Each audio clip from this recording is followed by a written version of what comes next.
Just about that time I was going to take my life, a message came into my phone. Shalom peuple de Dieu, j'espère que vous allez bien. Par cette petite vidéo, je tenais à passer un message et j'espère qu'il touchera au moins une personne. Il arrive des fois que nous puissions ressentir un vide en nous, qu'il soit grand ou petit, du moins on l'a déjà ressenti ou on le ressent. Et par cette vidéo, je tenais tout simplement à te dire, à toi qui regarde cette vidéo ou qui la regardera, que ce vide que tu ressens en toi, nul ne peut le combler si ce n'est que Jésus.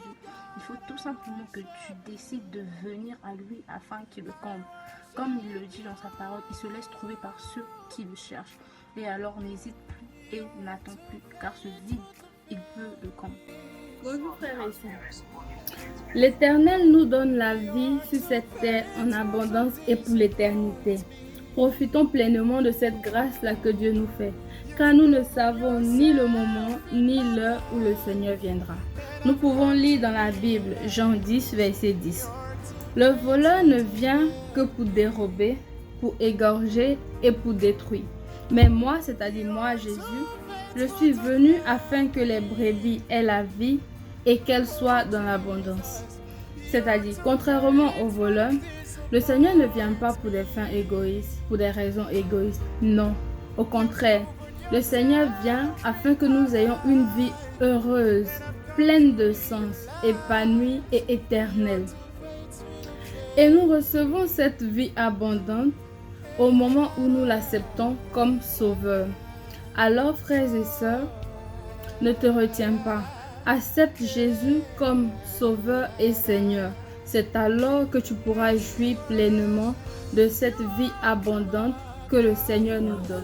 Pour toi, un message qui pourra t'aider, un message qui pourra t'apporter beaucoup de réconfort. C'est juste te dire que Dieu n'a pas un cœur de pierre et il peut te redresser avec son cœur de père. Il guérira ton âme brisée et il pansera toutes tes blessures. Je voudrais te dire que peu importe ce que tu traverses, peu importe la situation dans laquelle tu te trouves, tu peux aller auprès du Père, tu peux aller auprès de Yahweh et il saura penser les blessures de ton cœur, il saura te redresser. Jésus-Christ est celui qui peut te restaurer. Quoi que tu fasses aux yeux de Christ, ton péché reste horrible.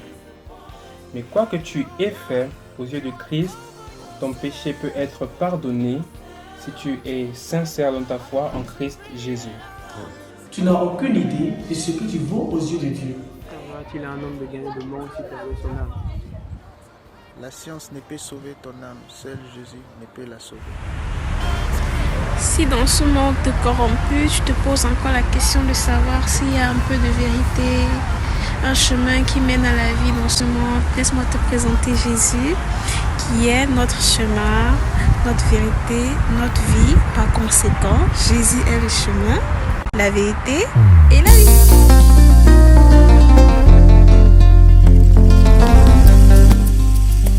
Ne reste pas un croyant. Cherche à être un disciple. Sois à la ressemblance de Christ.